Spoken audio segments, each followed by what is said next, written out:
มื้อนี้เฮาสิมาสัมภาษณ์บ่าวแก้วเพิ่นก็บ่เห็นบ่าวแก้ว 2-3 มื้อละ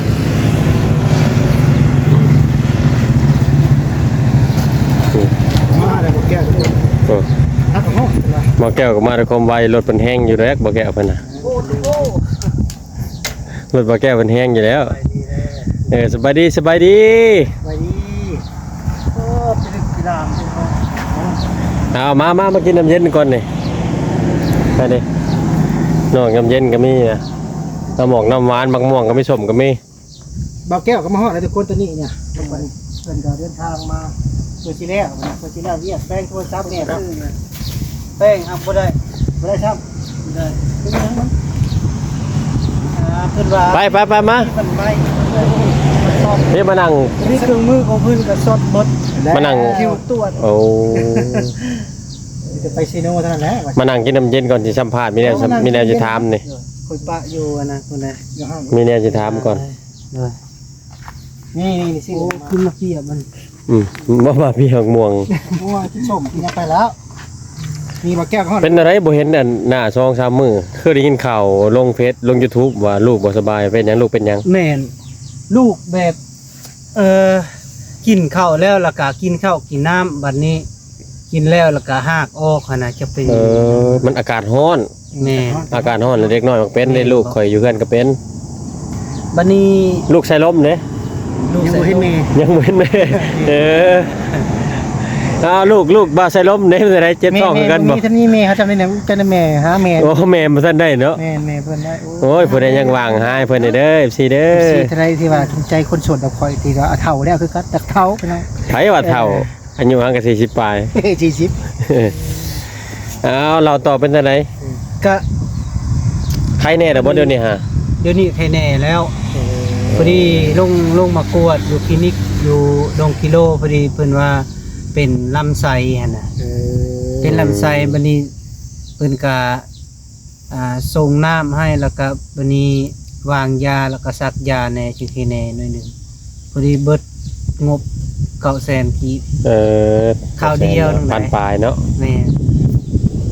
ธรรมดาแล้วค่าหัวขายาของเมืองก็แพงยังก็แพงเบิดล่ะหักก็บ่ต้องตกใจดอกสภาพอากาศมันอากาศร้อนเป็นทุกคนเด็กน้อยในเฮือนก็เป็น แม่ เดี๋ยวมันก็เซา เดี๋ยวนี้ที่แน่เลยเพิ่นนอนหลับแล้ว บ่ได้นอนบ่อยู่ห้องหมอบ่ บ่ได้นอน เอา บ่มีบ่นอน มาเฮือนแหละ มื้อเฮือน ครับหมอวางยาให้มากินอยู่เฮือนบ่ แม่นแล้วก็เช้านี้ก็มาต่อยาอีกพอดี11โมงได้ออกเมื่ออีก จักปีเลยเด็กน้อย 3 ปีนึงแหละ 3 ปีกินยาน้ำบ่ แม่นกินยา บ่ได้ แค่ยานะ แค่ยาบ่ แม่นน่ะ ป้าเด็กน้อยคนในเฮือนนั่นลูกสาวคนนั้นกินยาน่ะบ่เว้าเลย อันนั้นบ่ได้เก่งครับ เก่งกับพ่อมันเลย ป้อนยา กินยา ใส่ น่ะ แล้วก็พูดทิ่ม บ่ได้คันพ่อเว้าว่าสิเลือกซักหรือสิเลือกกินเพราะมันเคยซักยาดุพุ่นเด้ อ๋อ มันก็เลือกเอากินเด้คันสิเลือกซักก็เบิ่งสิโทรหาหมอมันก็กิน มันก็กินได้ขมก็กิน หน่อย ผมมันก็สิบอกว่าให้ป่นฉีดน้ำเขาหลายๆป่นน้ำเขากับน้ำเด้ป้อนกันสักหน่อยได้กินได้น้อยๆเฮือนนะ นั่นบ่ได้คมคือคมได้พูดทิ่มแล้วได้ บ่นะ ดูว่าถ้าลูกงั้นบักชุบหรือบักแก้วนี่ผู้ได้อายุอะไรกว่ากัน สำคัญที่เขาก็3 ปีปลายน้อย คน3 ปีเต็ม ๆโอ้ลูกข่อยลืน นี่ ลูกสาวกันแล้วอ่ะ ลูกสาวคือกัน ห่างกับผู้เดียวเนาะ แม่นผู้เดียว แต่ก็เศร้าดอก ให้เศร้าไว้ๆแล้วพ่อก็เบิดเงินหลายแล้ว โอ้ยห่างกับเบิดอันพัดปลายยังอยู่ดอก กูว่าอยู่ได หัวแล้วเนาะค่าเดินทางแน่เอาระหว่างที่อัน ไปเอาไปซื้อยาอันนั้นน่ะยาทั่วไปก็หลายแล้ว ห่างกับเป็นได้จักมื้อ 3 มื้ออันนะ 3 มื้อ ตอนทำอิฐก็บ่หนักปานใดอะนะพอดีเมื่อวานนี่ก็แบบปากบ่ออกแล้วเป็นรอย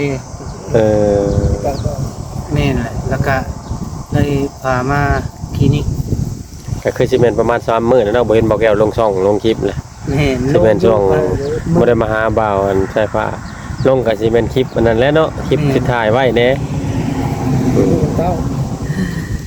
เอาแล้วก็ค่อยเช้าเด็กน้อยมันปรับเปลี่ยนสภาพอากาศบางเทื่อมันก็อยากไงมันอยากยืนห่างก็มี แม่นแหละ ก็เป็นได้เด็กน้อยนะพอเฮาบ่ยืดก็ย่าห่าง พอสุดสำนี้นะ พอบ่ยืดห่างให้ลูกให้ลูกยืดห่างก็พอ เขายืดเฉพาะเท่าพอแก้ว เลย ไว้มือมือนี่ก็มีข่าวดีแล้วก็ยืดแล้ว เมื่อวานนี่ก็ ยืดแล้ว จังได๋ก็ได้ข่าวดีถึงเลขแล้วก็ยืดเขายืดออกแล้ว แม่ โทษทาชงนะไอ้เยี่ยมมา ช่วงนี้ยังเงียบเงาอยู่ ตอนนี้ก็ทุกอย่างขั้นตอนเกือบว่าช่องพอแก้วเนี่ยเกือบว่าด้วยสมบูรณ์เลยเป็น9%แล้วนะว่าไงซะ เลย 99%หรือ1%นึงคือการโอนเงินมา เมื่อวานนี่กันนั้นได้ ช่องพอแก้วเนี่ย ยังมา ว่านี่เขาก็ไปทางค่าย14ว่าสิโทรหาเจ้าโอ้ยันเจ้าคือสิยังสิบ่ได้เช้าดอกกับลูก แม่น เขาไปอยู่ใกล้ๆหั่นแหละไปเฮ็ดฮีดนี่เขามาขอเอื้อย บนไปกูไม่ได้พ่อหลังไปดิ เขามาขอเด้ ไอ้บอกโอ้ได้ ผัวเราเสียกันหลายแล้ว วันนี้ก็ โดนหลายปีเด้แล้วก็เอาพวกใหม่ อืม กินข้าวมาแล้วบ่บ่แก้วกินแล้ว กินแล้วกินข้าวอยู่เพื่อนแล้วก็เลยมา แต่แปลงโทรศัพท์ แม่นแวะแปลงโทรศัพ เฮ็ด ท์ เครื่องกาแฟซ้ำเขาเฮ็ดเองหมดเลยเจ้าเฮ็ด เพิ่นเลยเฮ็ดเอง บ่อันเครื่องตัวอันมันใหม่มันคนกลุ่มนะ เขาเฮ็ดเองอ่ะนะ ยันว่าไปขอแป้งอยู่หั่นเขาละแป้งเอง ไปเองใช่ป่ะ พอดีเพิ่นเสียบเข้าไปแล้วก็มันควรตรวจพอเครื่องมือเราเบิดเลย ระบบ 2-3 ล้านนี่แหละเราซื้ออะนะเครื่องมือโตซุปอันนั้นเด้ หันเวียดอยู่ตรงเห็นนี่บ่ บ่แม่นในหันเมียท่านลาวเฮา โอ้หันทพิษบ่ บ่หัน หันที่สุดท้าย สุดท้ายเลย หันคนลาว เรา หาคอยมักไปแปลงอยู่หั่นโตทางกลางหันเวียดหั่น หันเวียดน่ะเพิ่นบ่แปลงจะเป็นนี่ได้ทำอิดก็ไปแปลงอยู่หันลาวหั่นแหละแปลงแล้วเรามาซากมันยังคือเก่าหั่นน่ะมื้อนี้ให้เรามาแปลงอีกบ่ได้เปิดเลยเด้โทรศัพท์น่ะ 2-3 มื้อมื้อนี้มันเบิดไผเมื่อวานนี่แล้วก็ซากบ่ขึ้นย่าเนี่ยว่าเอาไปแปลงซะหา ก็แปลกอยู่ช่วงหนึงบ่เห็นเบาแก้วเคยมาถ่ายคลิปนำกันบ่ได้มาถ่ายก็บ่เห็นเห็นบ่ได้บ่เห็นเอารูปลงเป็นไข่ว่ะโอ้ ทำอิดก็ค่อยว่าสิขึ้นเซโปนได้นัดกันกับทีมงานเบาลี่แน่ ก็บ่ได้ไปหาบ่อสร้างเลยบ่มื้อนี้เดี๋ยวนี้ก็ ไปเมื่อวานนี่ไปอยู่ไปตอนค่ำ บ่ได้เขากับเมื่อนี่ออกไปหาบ่อสร้างอีกเนาะ โดย เพราะว่านัดกับบ่าอ่อนแน่กับบ่าอ่อนแน่เนาะ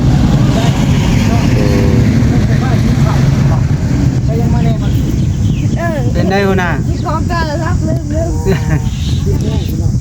ก็สิซ้ำนี่พี่น้องเนาะเพราะว่าเฮาก็ถ้าอยากสัมภาษณ์บ่อแก้วได้ดนแล้วเพราะว่าอยากถามข่าวๆสภาพใจเพิ่น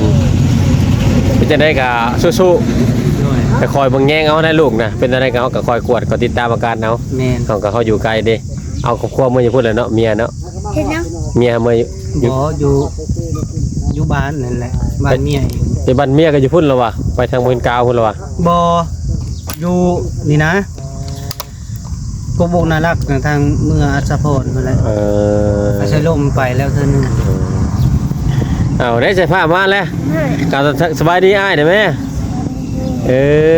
ในเสื้อใหม่สิไผซื้อให้เบอร์ยังนี่เบอร์10โธ่ บ่เว้าแล้วเพิ่น 4ได้ดิ เพิ่นได้เสื้อใหม่เรื่อยๆดอกเพิ่นน่ะ3ชุดแล้วชุดนี้ก็สิแม่น3มื้อพุ่นแล้วจังได้เปลี่ยน เปลี่ยนบ่ เปลี่ยนเลย เปลี่ยนได้เลย เอ๊ะคือน้องเป็นนั่นเป็น เอาล่ะทุกคนสำหรับคลิปนี้ก็สิพากไว้สนิทแล้วจนในเฮาก็สิออกไปนี่เฮาก็จะไปยามเงินพอสร้างเพิ่นแน่เฮาก็อยากเห็นพอสร้างผู้ที่ว่าเฮ็ดเงินให้น้องสายฟ้าเฮาก็ยังบ่เห็นหน้าเพิ่นเฮาเห็นแต่อยู่ในอันคลิปของบ่าวแก้วแล้วก็คลิปอยู่ของอันช่อง YouTube ของหลายๆผู้อินเซอร์เอาลงงานเห็นอยู่พวกยูทูบเบอร์เอาลงเฮาก็เห็นเฮาก็บ่ทันเห็นตัวจริงเอาแล้วมื้อนี้แหละเฮาสิไปหาเพิ่นลองเบิ่งสิเป็นอะไรถ้าทุกคนเฮาไปพบกันในคลิปพอสร้างอีกบัดนึง สบายดี เ